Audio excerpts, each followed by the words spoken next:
The Iron Man needed only one round to shock the world as he knocked out Takeru Sagawa.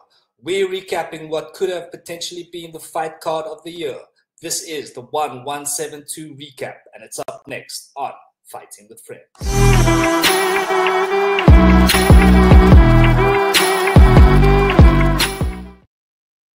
Welcome back to Fighting with Friends, the undisputed African fighting podcast champion of the world. 1172 took place yesterday, March 23rd at 9 a.m. South African time from the super Saitama Stadium in Japan. And with me, breaking down the card today, is the reigning, defending, undisputed big champion of the world. That is, of course, Brother Gaia.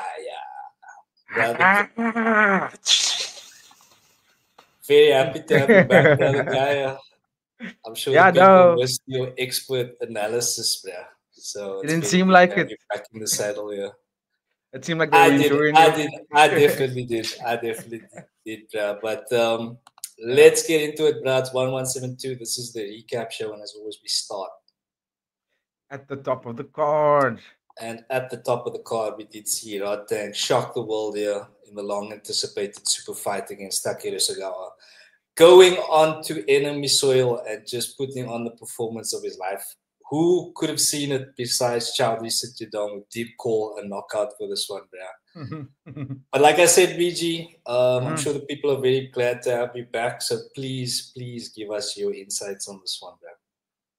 Well, yeah, I mean, I'm glad to be back. Honestly, I did feel very gutted that I wasn't able to do the live the way I would like to have done it. But it was a pleasure to be able to have watch you hold it down for us, and along with Nate as well. Just big ups to the two of you for doing that.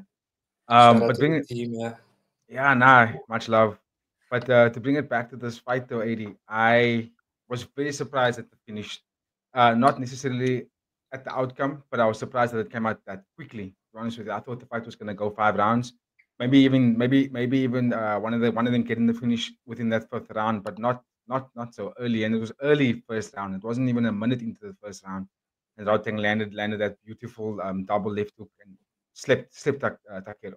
And Takeru, I think he just missed the count, to be honest with you. I think it took a little bit too long to get up. And I watched his post-fight interview in the press conference, and he was saying that he knew he was down and he knew what to do. He was looking at his coach and he was nodding at his coach like he knew to stand up, but he didn't want to rush it because he felt that if he rushed to stand up, he didn't feel like he would have had his legs back underneath him and it would have made it worse for him. So he took as much time as possible to stand up. Unfortunately, it took a bit too much time and missed the 10 count completely. Not much you can say, really. You know, I think the fight, I had to watch it back twice, and I thought the fight was okay in terms of how the feeling out process went. Both guys threw combinations, both guys threw some cool leg kicks to start it off. I think there was a moment where they had a quick exchange where there was a bit of a rough exchange. Before the finish came, there was a rough exchange in that moment, and both guys landed on each other, and both of them nodded and did this. It was as if like, okay, we took each other's best shots there for a second, and which meant that Rodtang then closed the distance almost immediately and took the fight to Takeru and just made it a bit of a dogfight. And Takeru unfortunately got caught to that left hook, and Rodtang did say that he wanted to go a little longer. He wanted to go 3 rounds straight up boxing first, and then from there then take it into kickboxing and see what happens next. So he didn't even expect it to knock Takeru out so quickly. So I think to the world and to both fighters' surprise, they both didn't think the fight was going to go that way.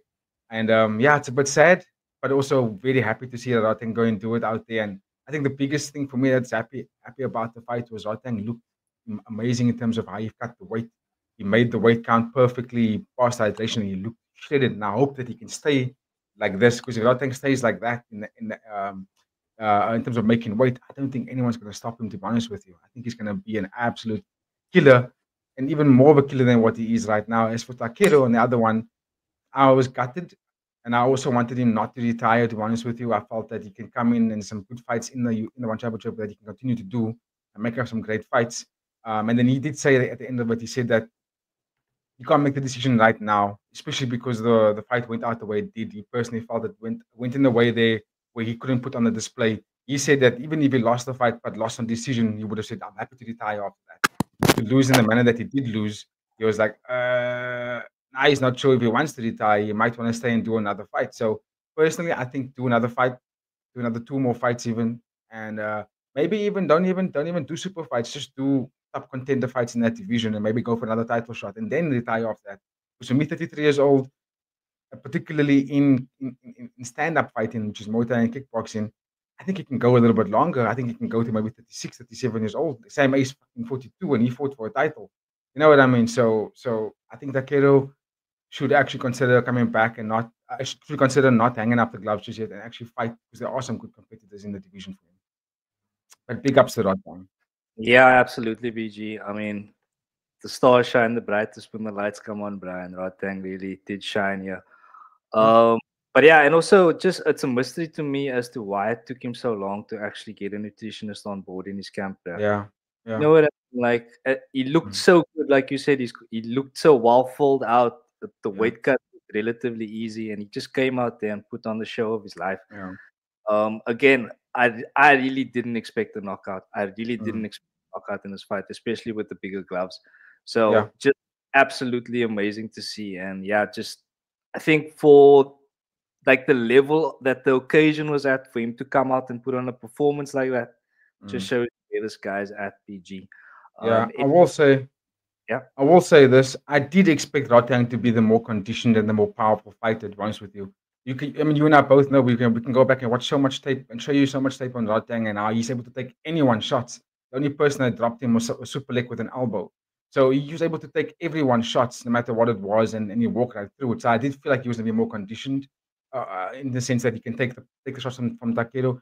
Takeru, I didn't think he was more powerful. I didn't think he hits harder or kicks harder than Rodtang. But what Takeru does really well is that his shot selection and where he places his steep kicks and when he throws his hands loose is a little bit better than Rodtang. And that's how he beats people. He makes them fold over the course of the time, and then he yanks you down and finishes you off. Whereas Rodtang is the kind of athlete that I did think he has a bit more of a one-punch knockout kind of power over Takeru.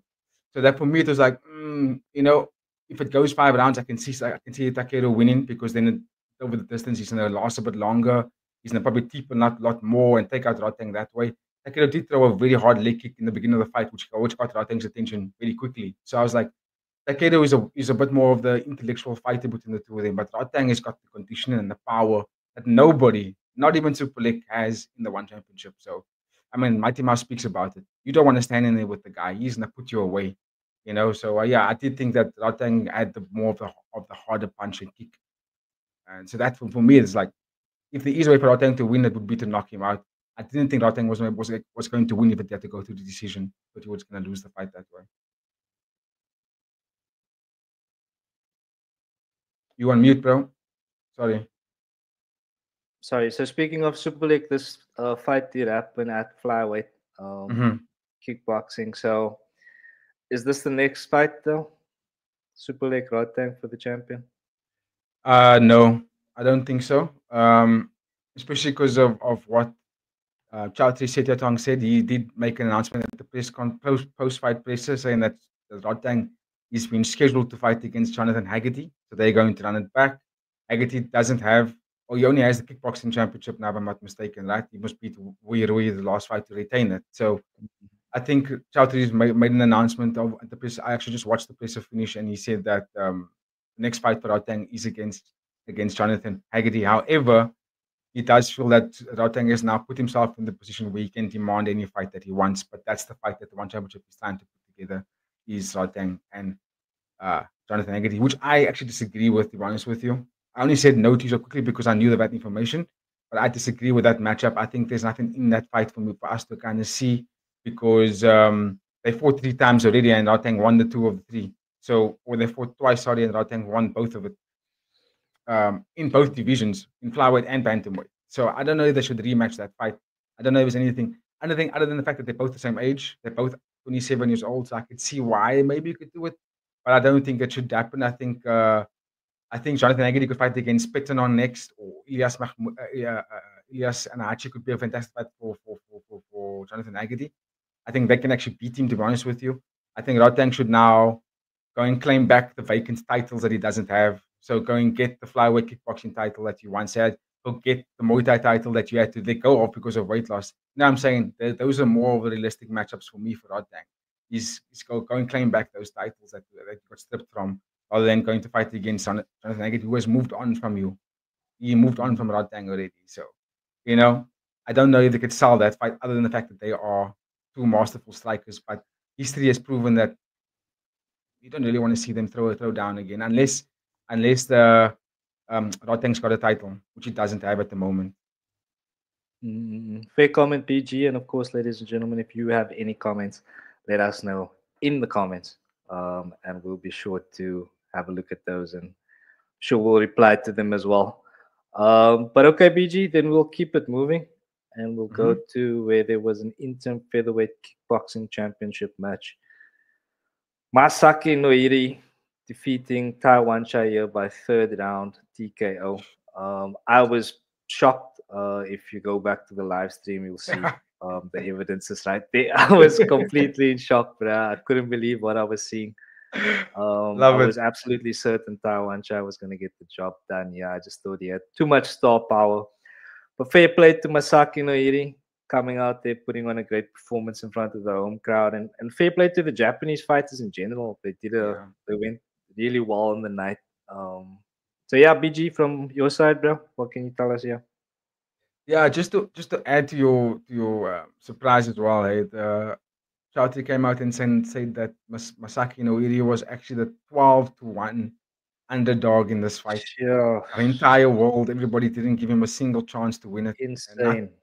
Which is mad because he's a two-division K1 champion. So there's like, and they're fighting in kickboxing, right? So one thing that I noticed from the moment of the first round started, Taiwan Chaya did not look comfortable in those big gloves. I didn't. When I watched Taiwan Chaya very closely, I watched his debut in the One Championship, and I watched every fight of his since then, right? When Taiwan Chaya fights Muay Thai, there's an order about him that you can see it even in the way that he carries his stance. He even looks different when he's fighting Muay Thai. He looks like you are not on my level, no matter who he's fighting against. He's like, I'm going to beat you. We fought Superbond twice, and he won both those fights. You know what I mean? One kickboxing, one Muay Thai. And he looks like he's just got this unbeatable order about him. But in this fight in particular, AD, Taiwan Chaya really looked uncomfortable for me. And it's not an excuse. I'm not making excuses here. I'm actually happy that Noiri won. But Taiwan Chaya did not look the same kind of fighter when he's fighting in the smaller gloves. And you could see the way he throws his combos. He does everything with good technique, but he's doing it. He almost did it in a way that he just wanted to he just wanted to manage the fight. He was managing the fight. Because everything that he was throwing at Noiri didn't really discourage Noiri at all. He threw one team kick that took him off his legs, right? And he threw some hard left kicks to Noiri's arms, but he checked that quite nicely. He checked a lot of Taiwan Chaya's low kicks as well, and Taiwan Chaya threw some hard ones. But Taiwan Chaya never looked like he was the elusive striker that he is. And I did say he was in a fight of the counter-strike position, which is what he did throughout the fight. He was fighting counter-strike quite often. That's because Noiri was walking him down, literally like wasn't even scared of what Taiwan Chaya was throwing at him. Noiri just kept the eye guard up, blocked everything.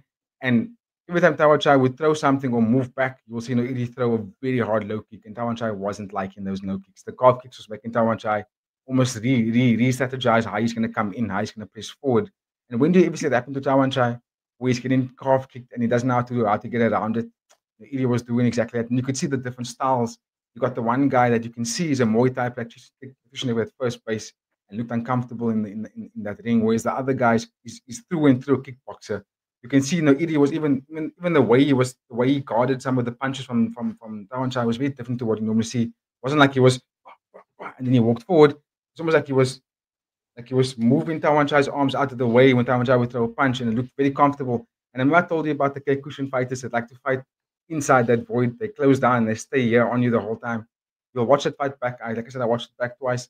Noiri stayed into that void. He basically took away the opportunity for Taiwan Chaya to throw any roundhouses or any of Taiwan Chaya's special moves. Noiri just didn't give him the space to do it and stayed in close because then he could just throw his hard calf kicks from there, maybe a stepping knee, and then box a little bit better. And I mean, he threw a right hand at the end of that second round that almost dropped Taiwan Chaya. You could see Taiwan Chaya's face went lit up and he completely went into a clinch to hold Noiri just to kind of survive that last 10 seconds. And then you could see at the end of that round, when Noiri walked back to his coach, he just nodded. His coach was like, I think I got this, man. I got him now. And he did exactly that in the third round. Ding, ball goes straight into that void, walking down into the ropes and let his hands go. And I think Taiwan Chaya got rocked very hard in the second round because he didn't look like he could do anything in the third round to actually move away from it. Because Noiri just walked him down that wall and threw a left hook at wall. And beautiful combination to stop the fight. And yeah, you got to give Taiwan Chai to lose the fight still standing. You're not going down to the ground. He got dropped hard, but he made it up and got TKO'd on his feet. But big ups to Noiri. I thought that he looked bigger, more powerful. He looked fuller than Taiwan Chai. And like I said before you and I started recording the episode, I was surprised that Taiwan Chai lost, but I also didn't feel completely shocked. Like I wasn't like, oh my sake, like what the fuck just happened? Like how is this even possible? It's more like, this Noiri is actually what they say he is. That's what my response was to the fight, because the build-up was really hyped up to be actually more of a dedicated fighter than Taiwan Chai. So, yeah, the proof is now in the pudding. Absolutely, BG. But yeah, fantastic performance here from the man on the night. Any idea for the next fight for him, bro? Who does he defend his title against? So I personally said immediately after the fight that he should get Superbon, just because of logistics, really, and fairness. This was an interim title fight, and the actual champion in this division is Superbon. The only reason why Taiwan Chai took this fight is because he couldn't get Superbon again immediately after beating him in Muay Thai. So it was like he wanted Superbon's, and Superbon was like, I'm taking the time off. What's up? So that's how they made this fight interim fight. And they gave it to the next best guy, and that was Noiri, and Noiri won. So I personally feel like Noiri should get the fight against Superbon to unify the title. If not, give him Gregorian, because Gregorian is the next best ranked guy to fight, and he was supposed to fight against Kaito Uno, and Kaito Uno didn't make the fight. So there we go. But Gregorian is the next best guy. But I personally feel like they're going to give it to Superbon. Yeah, that would make the most sense. I mean, it was an interim title fight, so it does make sense for him to just unify the belts, get that out the way, and then possibly have Gregorian fight the winner of that fight, maybe. Exactly. But yeah, ladies and gentlemen, if you have any thoughts on that one, let us know in them comments. BG, any final thoughts from you on this one? Bambara Koyate, he's on a win streak, and he took out the former champs. So I think Bambara Koyate could also maybe put his name in the hat there, to be honest with you. Mm-hmm. Interesting times in the featherweight division there, bro. But let us know in the comments your thoughts, ladies and gentlemen.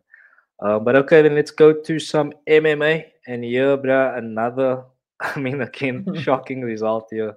Yeah. Yuya Wakamatsu defeating Adriano Moraes by first round TKO. Did not see it coming. BG, from your side, bro. Yeah, I would say this is the most shocking result of the night. This was one that caught me by surprise as well, because I couldn't see Yuya Wakamatsu doing anything a little bit better than what he did from the first fight. And also, if you watch Wakamatsu's fight against Nakatani, it left a bit of a question. It was like, is he actually ready for Moraes? Moraes just went out there and put Danny King into basically retirement. So it's like, who's going to beat Adriano Moraes? He's also the biggest guy in the flyweight division. He's massive for the division. You could actually go and fight against Fabricio Andrade if you wanted to, right? And also, we also felt that Moraes coming from ATT was the better wrestler, better submission guy over Wakamatsu. And that's Wakamatsu's best weapon is his wrestling. But he proved me wrong. He looked like he sharpened up his boxing. He sharpened up his striking tools. And he took the fight to Adriano Moraes from the moment the fight started, bro. Like, Moraes was backed up. He was on the fight. He was fighting with the back foot from the first minute, from the first second. I think that was the most surprising thing to me. He was like, why is Adriano Moraes getting backed up so easily from Wakamatsu? Wakamatsu looked like he was locked in, twitching movements. Every feint that he threw, he had Moraes biting on it. And every time he would counter Moraes with his right hand, Moraes didn't like it. He had the way he reacted to getting hit in the face wasn't the nicest thing to see. It almost looked like he wasn't prepared for the power or the level up from Wakamatsu. And I think the whole world wasn't actually prepared for Wakamatsu to have looked that much better from when their first fight. Because, winning the fight via TKO was probably one of the, the highest props on this bet. I'm pretty sure if we had access to the props, we might have seen Wakamatsu by KO would have been maybe like also 10 point something. You know what I mean? Like it would have been something mad like that. Especially because he got stopped by Moraes in their first fight by a sub. It was like, how is he going to actually counter that? But he didn't look scared, and he had me shouting when he landed at that right hand. I was like, oh my God, straight out here and finished the fight. And I think it was a well-deserved win for him. I think he was the better fighter on the night. I thought he looked faster, stronger. He wasn't scared. He looked good in the listening exchanges. He actually forced Moraes to panic shoot a few times, and I thought that was amazing to watch. So, yeah, Wakamatsu looks like he's going to be the dog, to be honest with you. 30 years old. I think we're going to see him stay on top for maybe another 3-4 years before we can see someone contend against him again. Moraes, 36 years old, will still be competitive. He will still be competitive there. He might even beat Wakamatsu if they fight again. But I don't know if the one championship might just give him that result. But I think he's going to stay in the top 2, top 3 for as long as he's going to fight, to be honest with you. I just don't know if he's going to be able to do it and then have another successful run after being 36 years old. It's just you get caught up, and you and I were talking about this last week in the UFC, where it's the heavier guys can fight after 36 quite easily. And the younger guys, when they hit this age, you start to see them really dramatically slow down. And I don't know why that is, but they do. So I just wonder if Moraes is going to be able to get that title back. I think he can. I just don't know if it's going to happen. Just in terms of an immediate rematch, you say you don't see that as a likely scenario. I mean, Moraes has been pretty dominant in this division. So, is that not a fair call for him to get an immediate rematch, do you think? Of course. Especially because if you look at the list of contenders in that division afterwards, they all lost to both of them. You know, Danny King and Reece McLaren has lost to Wakamatsu and Adrian Moraes. So it's like they're both going to lap the division again. Do you know what I mean? Because it's not like they have fought the other contenders once. They've had these multiple rematches that's been happening in the one championship for years. And these guys have been rematching the rest of the division quite frequently. You know, if Moraes fights Danny King again, that's going to be the 4th time they will fight each other. Wakamatsu's fought him also once before. So it's I would say immediate rematch would be the realistic thing that's going to happen, considering Moraes' body of work in the one championship, and also he's better than everyone else. Really, like I don't know if Danny King and Reece McLaren will go in there and actually beat Wakamatsu. I don't know. I can't see it will happen because he beat them both already. So they probably will meet up again. No, in one championship, they're not afraid of doing rematches. Like the UFC is a bit scared of doing rematches. I know one isn't scared of doing that, so I wouldn't be surprised if an immediate rematch happens. And I also think it will sell out. I think it will be wonderful because now they're 1-1, so it will be a wonderful rematch to sell. Who wins that rematch, PG? Oh, tough to say, eh? Tough to say because there's no excuse for either guy, especially if you look at the first fight. There's no excuse. Adrian was just better, stronger, tapped him out, did everything wonderful, right? In this fight as well, you can't say Moraes had a bad camp. You can't say he looked off or anything like that. He was ready, he was prepared, and he just got outdogged. And Wakamatsu just looked like he wasn't going to lose on this night. So it's tough to say. I think they're very equally matched. It could go either way, AD. I really can't give you a matchup right now, just because of how it went in that second performance. Fair play, BG. But ladies and gentlemen, you can of course let us know in the comments your thoughts. But please don't be shy with that. All right, BG. Then we will move and we'll go to the interim strawweight kickboxing world championship fight between Jonathan DiBella and the legend Sam A. Jonathan DiBella winning by unanimous decision over 5 rounds here. And yeah, I mean, we always thought coming into the fight that he would have the speed advantage as the younger fighter. We have seen Sam A navigate younger fighters before, but Jonathan DiBella, bro, he looked good, looked very good. He looked slick. He was fast. And yeah, doing enough to get the job done over 5 rounds against Sam A here. So BG, from your side, bro. Yeah. I mean, the fight played out the way we thought it was going to, other than the fact that we thought Sam A was going to win. We thought he was going to be a bit better to navigate the fight. And we have to give props to Sam A for actually staying in there. I thought he was going to be done after the second round, really, because Jonathan DiBella had him cooked, had his leg cooked. Like that, he had Sam A's front leg not where he wanted it to be. And if Jonathan DiBella had a bit more of a killer instinct in him, I think he would have actually gotten Sam out of the. We had to go a bit more and more aggressively to that leg, like actually take it away completely from him. You know, like really switch him to not be able to walk on that leg, make him switch his stance, make him second guess this fight completely. And I think DiBella actually didn't do that. And it gave Sam A the opportunity to get back into the fight and then made it competitive after that second round. Because in round 3, 4, 5, Sam A was in there. He actually made it competitive, which was a bit sad for me because Jonathan DiBella had all the writing in the wall for him to actually go and end the fight. All the opportunities was presenting itself for him to end the fight, and he didn't take any of them. So he basically just used what we said he was going to use, which was the speed.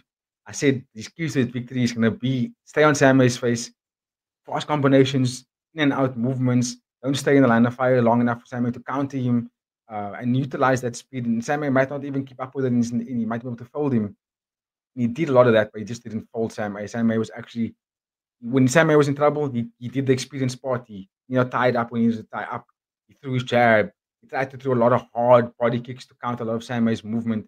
And sometimes it did work, but it didn't discourage Sam May in Jonathan DeBella in totality of the fight. I think throughout the 5 rounds, I think Jonathan DeBella knew that he was more conditioned and he had the longer gas tank to go. And I think you could see him use that throughout the fight. I just wish that if he went back to that calf kick, which he did in the first 2 rounds, he probably would have ended the fight in round 2 or round 3. But he actually didn't do that, and then it allowed Sam May to box with him a little bit more, made the fight a bit more competitive. And I'm still not gonna be in DeBella's camp. I'm still not there yet. He still didn't do enough for me to go, this is the dog, really. Because now this happened before. I saw this exact thing happen in the past. He fought the same fight against Zhang Paiman, won the fight, got the title, and then fought against Prajanchai to unify, and then got completely wiped off the floor on Prajanchai. Now they're gonna fight each other again. I think Prajanchai is gonna beat his ass again, dude. I don't know. Jonathan DeBella is the dog that people thinks, or that he thinks that he is. I think he's a fun fighter. He's got a lot of speed. He's got a lot of good combinations that he can throw at you. He's got the IQ. Don't get me wrong. The dude's got the stuff. He's got the stuff. I just don't know if he's got the stuff to beat the current champion in Prajanchai. I just don't know if he can do that. And Prajanchai is not an old dude. He's 30 years old. So I expect him to still stay in the strawweight champion for quite some time. And doubleweight champion, by the way. Double division. Double sport. Double sport champ. Yeah. Okay. There we go. So yeah, let us know in the comments there, ladies and gentlemen, what your thoughts are. BG firing shots at Jonathan DeBella in terms of his longevity as a champion here. So this was an interim title fight. Yes. Why was that, BG?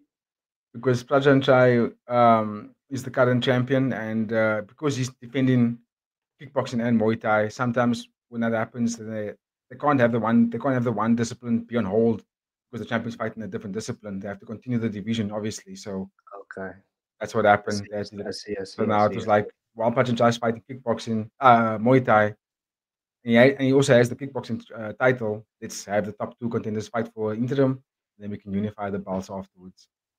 Got you.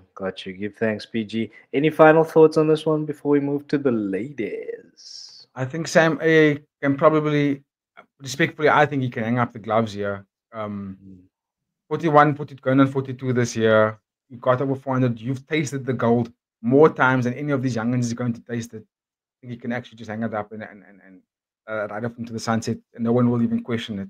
As for DeBella, he's going to have to train how to knock people out and be a killer, because if he doesn't, he's going to get knocked out again from Prajanchai. So, yeah, he's going to have to level up for me. There we go, bro. There we go. Thank you, PG. And then we will keep it moving to the atomweight kickboxing women's title fight, where we saw Petrija, the queen, defeat Kana Morimoto. So coming into this fight, PG, we were very much of the opinion that Petrija was going to be too much for Kana here. She was at the end of the fight, but I think Kana made it quite competitive, especially in the earlier rounds. She was doing a very good job closing distance and landing on Petrija. So yeah, from a more X's and O's technical standpoint, PG, what can you tell us here? Well, I mean, I did say that Kana's way that she can make the fight in her favor is to do the zombify effect, which is what she does. I use the word zombify effect because it literally resembles that. It's almost like she's just, you can shoot the amount of times. If we don't shoot her in the head, she's not going to die, and she's just going to walk you down the whole time. And that's what Kari Morimoto does her whole career. And that was going to be a style that could hold a lot of fighters. But Petrija is not 30 plus years old. Petrija is a spring chicken. She's 23. You're going to have to do more than that to make her tired. You're going to have to do a lot more than that just to get her out of there, right? So Kari Morimoto was closing the distance, fighting in short quarter combat, and that's what I think was the keys to victory for her. Was she able to maintain it for 5 rounds? Possibly. But Petrija is the champion, she was able to navigate around that. And she's able to utilize a lot more body kicks. She keeps a little bit more, step out. And I think Pachita hits a bit harder as well than Kanemoto, because whenever Kanemoto would come in and throw a jab, Pachita will jab same time as maybe throw a right hand through Marimoto's jab. And just keep, like you mentioned, later into the rounds, just starting to utilize a lot more of the hard kicks and like really stopped Kanemoto's movement. And I thought maybe they were going to get the finish, but we didn't, unfortunately. That's because Marimoto's conditioning is really good. It's hard to knock her out. And Pajicha, for me, I can't see anyone beating her. I just can't see anyone beating her right now. I think she's at the prime, not even at the prime yet. She's just at this. She's just got this specimen of a body that's built well for the women division. She's pulled out really well. She's strong, good conditioning. She can fight the 5 rounds not really getting too exhausted. And I thought this was going to be the fight where Kanye Marimoto was going to make her tired because of that style. That zombie fine style is going to make her tired, but she didn't.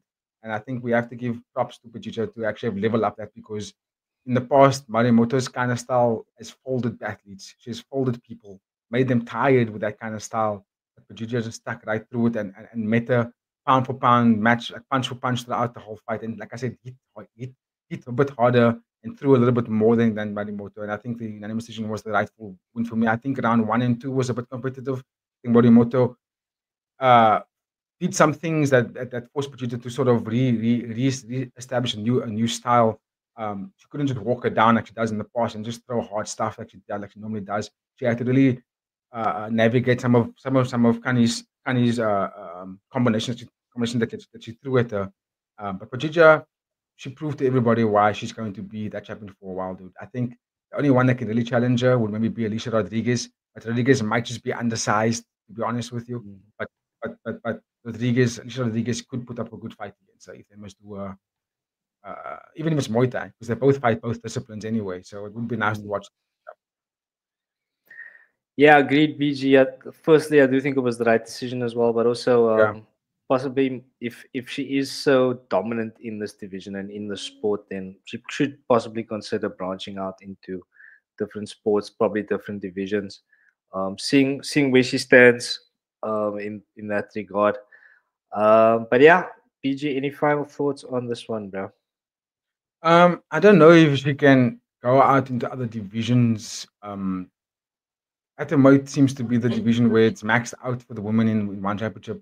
Melissa Sendal, we don't see her fight, and she's the same age as Pajicha, right? And she's also the champion in Muay Thai, and she possibly do kickboxing well. But we don't see her fight because it's one of the scenarios where she's a bit too big. She's a bit, not necessarily in terms of tallness, but she's getting older. She's getting more bow. She's getting bigger muscles. She's filling out. And what's happening now, it's moved her into a weight class that doesn't exist in the one championship. And they can't find any other athletes to compete with her in that division. So we might see something that happened with Pajicha as well as she gets older. She might struggle to maintain the atom weight limit. She might have to go up, and that's where she might not have any opponents because of that size. So I think for Pajicha, it's going to have to be multiple sports rather than multiple divisions. Stay atom weight, but then do Muay Thai as well, not just kickboxing. And that's why I'm saying she could fight against Rodriguez. Alicia Rodriguez could be the next fight for her. Nicely done, BG. And ladies and gentlemen, if you have any thoughts on that one, let us know in the comments. But then we'll keep it moving and we'll go to a bantamweight Muay Thai bout where Superlek falls short here against Nabil Anane. Superlek, of course, missing hydration in the lead up to that fight. So unfortunate events leading up to it. But yeah, it was a decent spectacle, I thought. Nabil Anane just looked so good, and the height is just impossible to deal with, bro. Let's face it, because he's only getting better. Yeah. And already that height was such a factor. So firstly, what can you tell us about this fight? And then secondly, who's gonna beat Nabil Anane? Yo, you sound so flabbergasted, bro. Like, what do we even say about this? I was like, how do you get around all this height, bro? It's like Dalsim stuff. Yeah. I don't know. I mean, like Dalsim stuff exactly. I'm sure Nate's gonna put that edit in there for us. Superlek did the game plan to beat Nabil Anane the first time, right? Which was the hard leg kicks. Superlek didn't throw a single leg kick in this fight. He didn't throw one leg kick. I watched the fight back again. Like he tried to, but like it all missed, and none of it was And he didn't set it up. He didn't set up this hard leg calf kicks like he did in the first fight. He also looked a bit swollen in a way that, again, this is all not excuses, ladies and gentlemen. It's just things that I noticed in the fight. I noticed also coming into the fight. Superlek looked swollen, which is weird. I was like, why does he look almost like Max Holloway would say, the muffin top? He's got the muffin top, right? It looked like he wasn't even ready for the fight. I also think that maybe he was just spooked by fighting Nabil, because this is Nabil times 2, and maybe he just realized the different character. Because the first thing right off the back, Superlek came in with this high stance to almost, and then throw a hard overhand right, which I didn't think was going to work. Why are you trying to hit the furthest target from you? The furthest target from you, you're trying to hit. I would have not have even considered going for his head until it shows itself.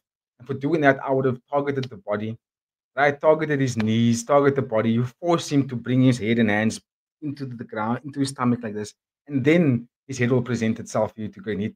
But he didn't do that. He was just trying to make it this ugly fight, which indicated to me that he didn't make the weight. He didn't train the cardio that he needed to train for the fight, because he was trying to end the fight in a way that was, for me, it was virtually impossible to get. You were never going to be able to hit him in the head that.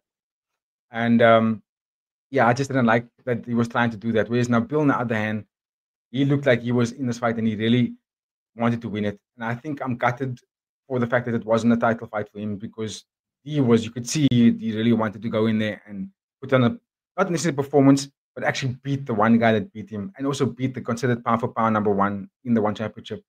You know what I mean? That's what he was hyped for mostly. You could see it in the way that he fought. And one of the biggest things that he did for me was the stepping knees. The stepping knees had Superlek guessing, dude. He had him, and that was what led to the first, quote unquote, the knockdown. They say it wasn't a knockdown because he bounced off the ropes, but for me personally, I thought he was knocked down. Yeah, he was out there. Dude, he was. You could see he was a bit dazed, because the knee came in from a step in the right knee. Then he threw a left elbow. Then it went around the ropes like that. He had Superlek going backwards. Switch kick. Boom! Missed the switch kick. Just missed it off the head. Superlek went down, but he looked like he was dazed for me. And even when the referee gave him the count, he was like, he was trying to say, "Oh no, what happened?" But you could see when he realized that it was still gonna count at him, he was like, "Okay, let me just take the breath here. I am dazed." And from that moment, it was a bit of an uphill battle for Superlek after that, because in fact, there was moments where he came close to and Anand was actually going to get that knee on him again, but he fought a flawless fight. I think Superlek couldn't get in. He couldn't get into the range. Anand fought at range that was perfect for him the whole time. And I personally feel like there's no athlete in the bantamweight division right now that's gonna come close to cracking that code 80. I think the only way we can see it happening is if he goes upper division and fights a bit of a bigger guy, someone that's taller, lengthier, that may be able to, but stronger, that could pose a threat to him that way. But I don't know, for Nabila 9, I don't think he should go up any weight. I think he should stay exactly where he is. Unify your title, and then have a fantastic title range. I don't know. You got the names on that list. Nico Carrillo, he's not even in the division anymore. He went up to featherweight. So he's gonna take him out there, right? He beat Felipe Lobo. He beat Superlek now. The other guys that are top contenders in this division, he beat them as well, right? So we got Rambo Lek there, which I personally feel like he'll beat Rambo Lek as well. But Rambo Lek is taller than Superlek. Rambo Lek is taller than Felipe Lobo and Jonathan Agnew. So maybe we see something there. But before we could even say that, Rambo Lek has to fight against some of the other guys first. But Anand, I don't know, AD. I think he's going to be the puzzle for a very, very long time. And he's only going to get better. 20 years old. He's only going to learn newer things. He's only going to make it a bit more of a puzzle for people to figure out. And I mean, the one puzzle people can't figure out is something that's natural, which is just his height, not something that he learned, something that he's just who he is. And I imagine you add that to him learning new stuff and becoming more of a master in this discipline. Or he decides to go, I'm going to become a kickboxer as well. Oh, yeah. Imagine that. Yes. Anyway, I think well done for Anand. Well done. He's got the world at his feet here, seemingly. And but I just, again, considering like he's pound for pound best here, Superlek brand, for Nabil to come in and just big bro him like that, bro. Yeah. It was absolutely, it was difficult to watch, but I've never seen Superlek. Yeah. When he got knocked down with what you were talking about earlier, when he got hit against the ropes, bro, that look on his face was just like, what's going on here, bro? Like he just couldn't comprehend. And again, it's just so difficult to figure out, bro, this height. I do think that he's gonna have to go up a weight class, bro, for him to see any like real challenge. Because again, it's just so much to get around. But all right, PG, any final thoughts on this one? And you know what, Eddie, that might even be unfair to Nabil as well, because this is his natural weight. He appears to make bantamweight without even struggling. He says the weight cuts are tough, but I mean, he makes the weight, right? And I don't know, if I think about someone that will match his height and length, right? You're going to have to look at someone like, for example, the immortal, Regan Ursel. But that's 2 divisions, sometimes even 3 divisions heavier than Nabil. Nabil might be same height as him, but Regan Ursel was so much heavier, more fuller, bigger. So I don't know if it's even fair for Nabil to go up into a featherweight, lightweight division. They don't even have a lightweight Muay Thai division or lightweight kickboxing. They don't have lightweight kickboxing. You know what I mean? So that will be the one where you can go up to, but he doesn't even compete in kickboxing. So I don't know if it will be fair for Anand to even go up divisions. I think he must just stay bantamweight, to be honest with you, and let One Championship find someone that can compete against him. Yeah, I mean, it's not fair for his competition in this division, bro. That's why we're even talking about him going up from his natural weight, which is just testament to how good and how difficult it's going to be to beat him at this weight. Yeah. But all right then, BG, we're going to go to some atomweight Muay Thai next. Yeah, we saw your bra, Nadaki Yoshinari, get the job done by 3rd round knockout against Rak 801. So you were saying you're quite impressed with the guy. We were talking about him just before we went on ABG. So what did you see here? Yeah, he's by far the most impressive fighter on the night. Obviously, Rodtang knocked Takira out literally within 45 seconds. So you can't argue against that, right? But for me, when I find impressive performances is when athletes can go on for a while and showcase what they have. You know what I mean? So I don't find 20-second knockouts impressive. I like it's quite, you know. But I mean, we all know that anyone can go in there, and if you put, for example, you and myself in the ring, we can knock each other out. It takes one of us to throw a punch that's clean, and we can knock each other out, right? That's not to take away from the skill from an athlete like Rodtang. I just find that if you can go on for more than 2 rounds, we get to see what you actually are about.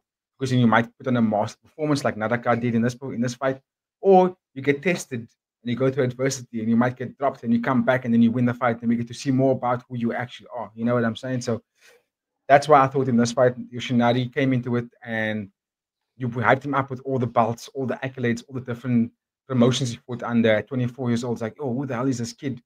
And he came in there and the man's a showman. He was putting on an absolute show. And again, someone who you've seen me on this platform hype up Rak in the past. I've hyped up Rak quite consistently because I'm watching him in one Friday fights. Like, yo, this dude, he's a killer. He's a fantastic fighter. He's also a showman. He fights for the crowd. He puts on a show for the crowd. But he just went up against someone who's more of a showman than him. There was a moment in the fight. They were kind of equal in the first round. You know, there was a bit of they were tit for tat in that first round, but you could see Yoshinari was playing with him. It's like he was playing with his dinner. I don't know if you even noticed, but he was playing with Rak the whole time. And he was a lot quicker. He was in and out. He was dancing. He's switching stances, throwing combinations that looked like he was out of a video game. And then I remember in the going into the 3rd round, in the 2nd round in his corner, he was talking to his coach. The dude, first of all, he didn't even sit down on a stool to get water. He was standing there, checking out his arms, having full-blown conversations with his coaching staff. And then that 2nd round happened. He looked at his coaches. They were talking, and he was like, okay. And then walked forward. Ding, fight started.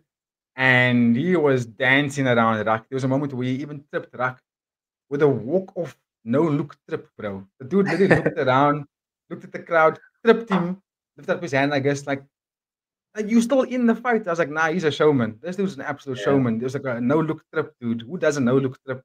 And then immediately after that trip happened, he looked at Rak and he was like, your eyes look dazed, bro.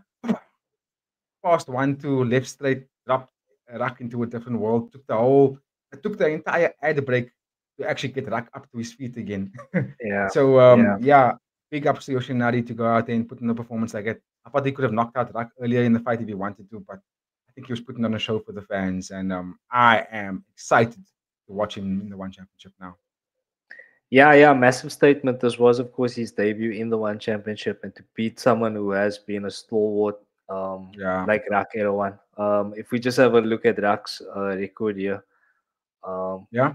you can see that he's quite an experienced campaigner here at the One Championship. So, are there any You see, names here which stand out for you, BG, that you'd like to of see? course. So, see who next that Yoshinari should fight next. Mm. So it's a very fresh division, right?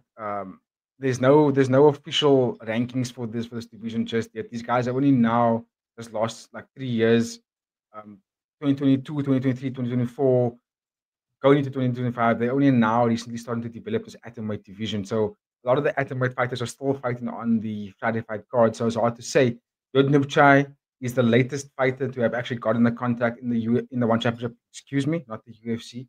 So that could be a good fight. And noticing that Yodnib Chai was the last guy who beat Rak, wouldn't that be a nice fight to see for Yoshinari?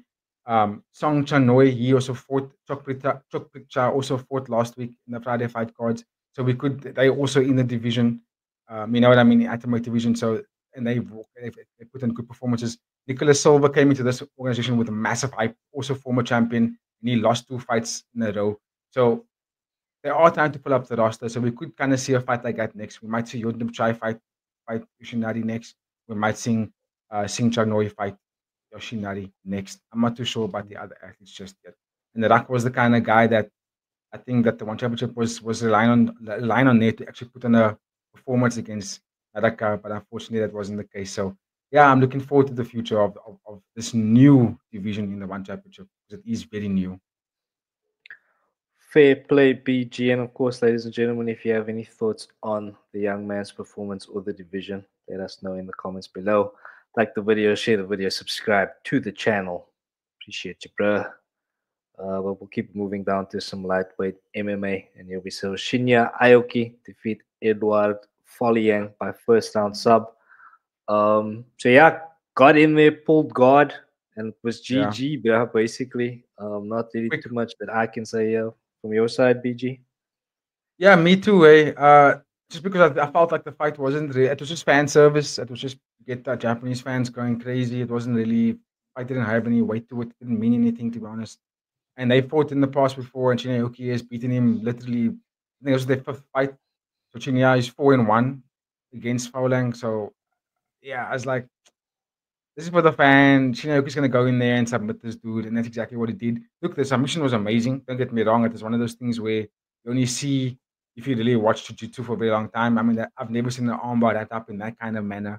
Yeah. And I thought it was a beautiful armbar. Firstly, it was he used the rubber guard, then switched it up into caught the leg. And basically, once he caught the leg, it was meant that if Aoki turns his hips here, there's no way, no matter how strong, whoever you are, there's no way you're going to get out of something like that, because the more he turns around, the more your arm's just going to come out of its socket. So beautiful performance from Shinya Aoki, and also I wish him all the best in his retirement now. That was well deserved for him.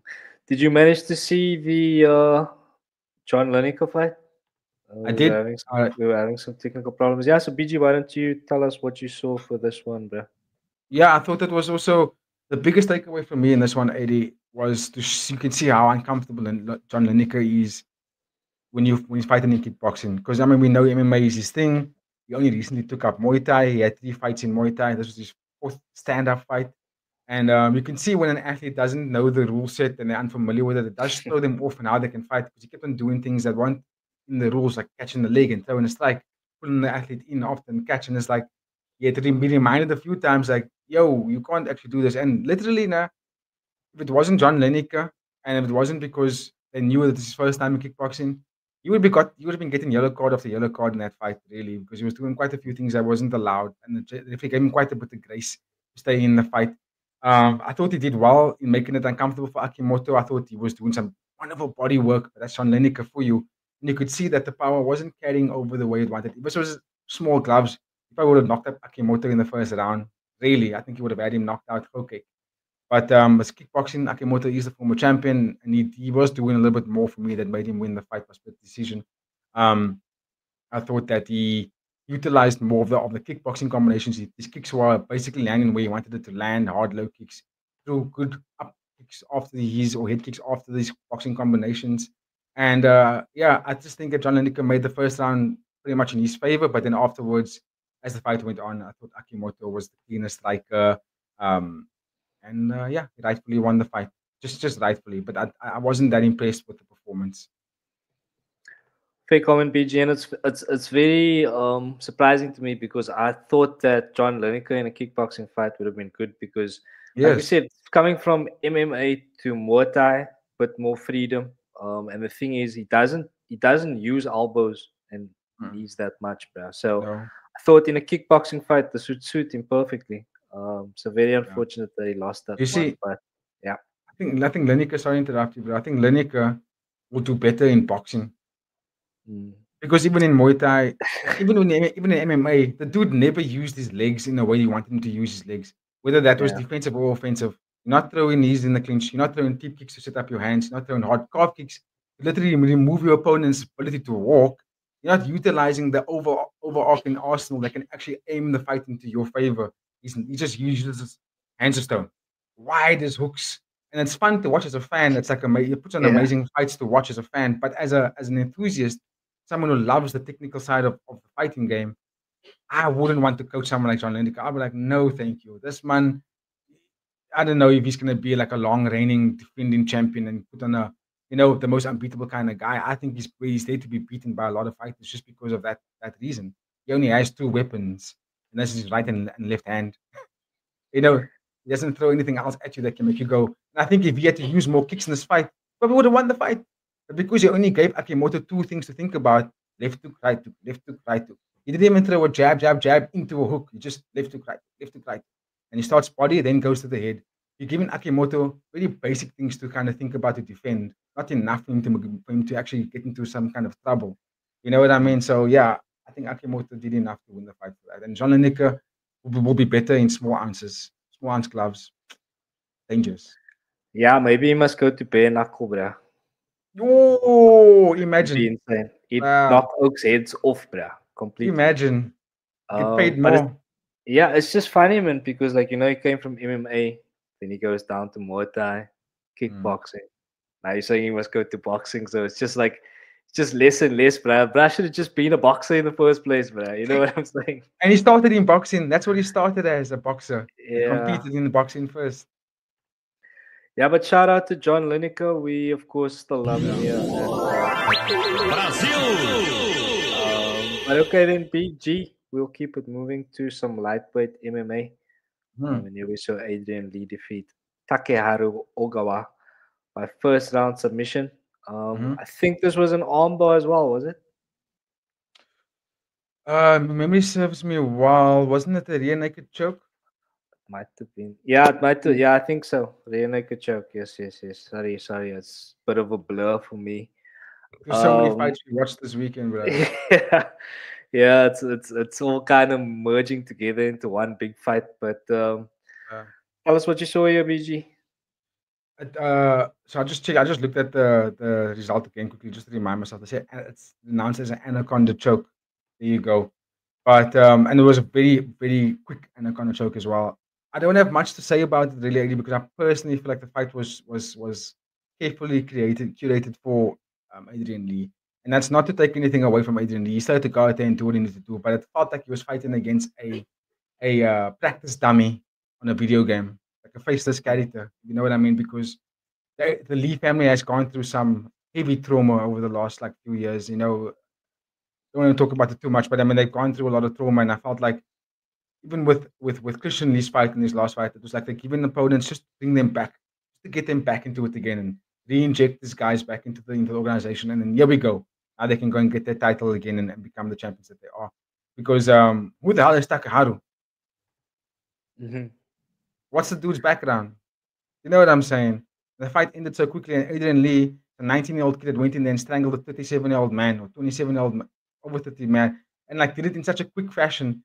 I was like, this guy didn't even put up a fight. He didn't do anything. He was just like, oh, please choke me out. Well done. I'll take the paycheck. Let me go home. Cheers, guys. Yeah. That's what it felt like. You know what I mean? It looked like that as well. I think Lee's this dude's a killer. put him up against someone that's going to force it out of him. Don't make him go in there and just like wrap up the fight quick. It's boring to watch. It's boring to see when you can kind of see when the fighter, when it's almost like the Pedro Tolo in MMA. You know what I mean? And they don't have to do this with Adrian Lee because he is an MMA guy. You don't have to carefully create this dude's career. He comes from one of the biggest gyms in Singapore, the biggest gym in Singapore, and one of the biggest leading championship gyms in one championship. You don't need to create this man's career very carefully. You can give him the best guys because he's that good. I rate him that high. I would love to watch Adrian Lee a lot more. Give him Pedro Tolo next. Bang. Sure. There you go. There we go. Even Pedro Tolo next. Let's see these two kids go at each other. Then we can see where they lie. We can see where these prospects actually lie. I like that. But of course, ladies and gentlemen, drop us a comment there. Let us know your thoughts. Okay. And that was, of course, the feature bout of the prelims. So we'll have a quick run through the rest of the prelims here. Yeah. Starting with Yodlek Bet against Shimon Yoshinari. Shimon Yoshinari getting it done by unanimous decision in that one. BG, I have to run to the bathroom, bro, quite urgently. So I'm going to leave you for like just 1 or 2 minutes just to kind of run through these. Please excuse me for a second. Short, bro. Got you. I'll take it over while we excuse Eddie for a second. So as Eddie was saying now, Yodlek Bet unfortunately coming up short against Shimon Yoshinari. I think Shimon, unfortunately, I didn't catch this one. This is when I was having a lot of internet problems and I was struggling to get locked up and get back to watch the fights. Basically, when I got back online, Yoshinari's hands was raised, so I didn't unfortunately catch the results. But I'm sure he put on a good performance. I mean, I like this fight against Retatet, and I think Shimon Yoshinari is going to be a top fighter for that flyweight division, beating someone like a household name like Yodlek Bet. We have to give this man his props. So I think Yoshinari did a fantastic job there. The fight I did get to watch was Zakaria Aljamari, who took on Yu, and we did say that Yu was going to win the fight. I did personally feel like he's younger, faster, better kickboxer. Just over on every avenue of the fight, I thought he was just better. I think he's got a better style, fighting out to the southpaw stance, and the way he set up these knockout punch was just one of the best you will watch. And I'm looking forward to the future of Yu. Like I said, you watch his fights in the one championship. The dude's like a similar style to Naraka Yoshinari, just not as of a showman. And obviously, the difference is one's Muay Thai, the other's kickboxing. But similar type of order in terms of these guys are elusive. They're the new breed. They're the young guys that's coming up into one championship and looking like they're going to take over the organization. So, in terms of Zakaria Aljamari, I feel like he's just going in there to get beat. And the one championship is paying him good money to do it because he does put in exciting fights. Right? He fought the Johan Estupinan before this, and he lost pretty much in the same kind of manner.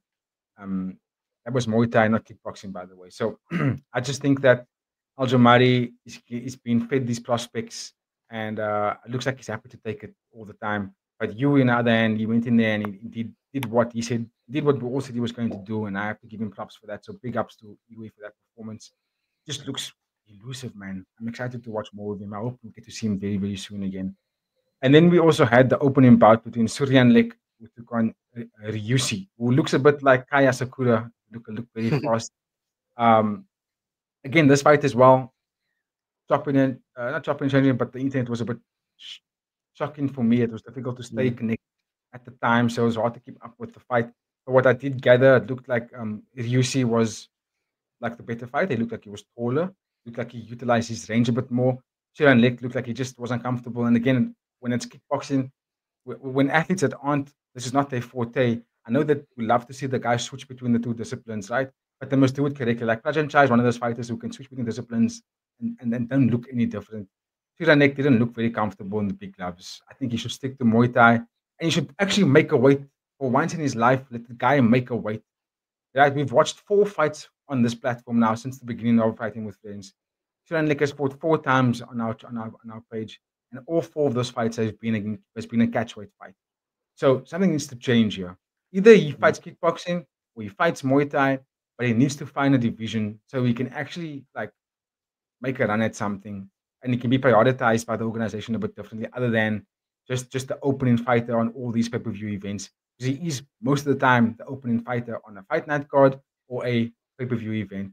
And I think, something needs to change here because I'm not impressed with it. The last fight he went on, he beat Tanzin, knocked him out. Right, wonderful performance. That was Muay Thai, looked really good. Now he comes into this fight, kickboxing, can't make weight. That fight also he couldn't make weight, by the way. And now he comes into another fight where not making weight, and then he lost this one. So he put himself in a position where the organization like One Championship can't really prioritize you in any kind of way, other than we're gonna feed you as the opening bout in the fight card because you put on exciting fights every time, regardless of what weight division you're in. You know what I mean? It's like the Kevin Holland syndrome. Yeah, yeah. But yeah, just quickly from my side, we did kind of mention into the lead up that because this was kind of Japan versus the world, the way Chowdhury Sitidong had bowled it. Yes. So BG, what does this say now about Japanese versus Thai fighters if you consider how the results went? Because this was a narrative coming into the event, but we were talking about how Muay Thai and the Thai style is very linear, very rhythmic, and the Japanese fighters are just more dynamic. And they were, but in the opening 3 bouts, that was very clear, and that was kind of a theme throughout the night. I think the only one who was kind of hunting as a Japanese fighter for me was Masaki Noiri. Yes. He went and hunted Tawan Chai, but the rest of them were just staying dynamic, moving around, finding angles, landing on their opponents, pretty much at will, yeah. So BG, what does this say about Japan versus Thailand in terms of the styles? I like that you brought that up because I remember one of our earlier fights, the Super League versus Agati card we did. There was someone in the comments that commented on it and tried to counter Jade's comment when Jade said that the Japanese fighters are starting to look a bit better against the Thai guys, and then the comments were saying no, but the Thai fighters far outweigh. They beat the Japanese guys all the time. I'm happy we've come here now because the tide has turned, and even during that time when we did that fight card, there was already an influx of Japanese fighters coming in, and they were looking really great. They're starting to really look a little bit better. And I remember Shimon Yoshinari was one of those guys, and he beat Yodek Pet in this card. So, yeah, I think there's been the tide is, I won't say dramatically have shifted. I just think now it's a lot more equal, a lot more competitive. In the past, the Thai guys have been a bit more durable and stronger. But now that we know a bit more about the weight and hydration things, we get to learn about who's bringing in more weight. You know what I'm saying? So I personally feel like it's a lot more equal now. It's not one-sided like it used to be in the past. I think we've seen a lot more Japanese fighters shifting it into their favor. I mean, and like you mentioned, Masaki Noiri took out one of the biggest and strongest and top guys. Tawan Chai is ranked in the top 3 pound for pound guys of One Championship. So and Noiri came in there with only 3 fights in the One Championship, took out their best guy. So I think that does speak volumes for the growth of the Japanese fighters within the disciplines that is owned by the Muay Thai, owned by the Thai fighters. Yeah. I mean, the next step would then be for Japanese fighters to start stepping more into Muay Thai and seeing how they do there, right? Because No, I'm gonna agree with you, and that's why I wanted to direct our attention to Nadaka Yoshinari. He fought a Muay Thai fight in the atomweight division. So, and I do think that he's gonna be that next Takedo, if you will, that next biggest star. He's already got so many titles to his name, but I think now he's doing it on a bigger stage. He's gonna be Iman Noiri is gonna be the front runners for that. There we go, ladies and gentlemen. Drop us a comments, your thoughts on Japan versus Thailand. BG. The last one is Yuya Wakamatsu. He fought against Mighty Mouse Johnson and lost. So he's also been in the top of the echelon of that flyweight division. And now taking out the guy who was being considered to be the best of the best in the One Championship, he took him out. You know, I think that's also speaks volume for the level that's growing. I still think it's still levels below quite in terms of the rest of the world. But I do think that they are starting to catch up now with the wrestling side of it in terms of MMA for the Japanese fighters. Here we go, BG. And how about some final thoughts and a rating for the card before we wrap up? Final thoughts of the card. Absolutely amazing, emotional, exciting, dramatic, all the kind of the wonderful things you can feel. I will give the fight card a 9, not a 10. That's I'm subtracted because there was some drama, not because of the results of the card. I thought the results of the card were amazing, but the drama that you can't ignore, because something that you were bringing up as well, AD, in the past, is the weight cut and stripping of titles. Nabil and Suplik couldn't fight for title. Suplik didn't make weight in hydration, which sucked ass, by the way, and he got stripped of his title. I thought at least they could have given Nabil the opportunity to win it, at least, because the fight still continued. So they could have done that. And then also what minuses the point for me is Marat Grigorian was supposed to fight against Kaito Uno, which was going to be an number one contenders fight for the featherweight division, right? That fight got pulled on the card because Kaito Uno couldn't make the weight and hydration, and he got paid even though he missed weight and hydration. He got paid still in full as if he took the fight. And then when they offered him the opportunity to fight the fight in catchweight, he declined and walked away, and then complained why he didn't get the bonus. And Chate was like, "You didn't even fight. You didn't even show up to fight. How can I give you a bonus if you didn't even fight?" So it left a bit of a sour taste that we can't ignore in the organization about this weight hydration situation. So yeah, that kind of for me brought down the point, but it didn't take away from the explosion of the event. Agreed, BG. I'm also gonna go with a solid 9.5 out of 10 here. I know there was a lot of drama with the weight cuts and all of that, but I think just for the shock value for me, bruh, and the performance of the on the night, I'm gonna bump it up to another 0.5 from the 9 I was going to give it. So yeah, Okay. another fantastic card. Could be the card of the year. I hope not, but definitely gonna be a front runner for me. But of course, ladies and gentlemen, if you have made it this far in the video, please don't forget to like, share, subscribe, watch the podcast every day. Joe. So from myself, BG, BB, all of us here at Fighting with Friends. See you next time. Bye, everybody.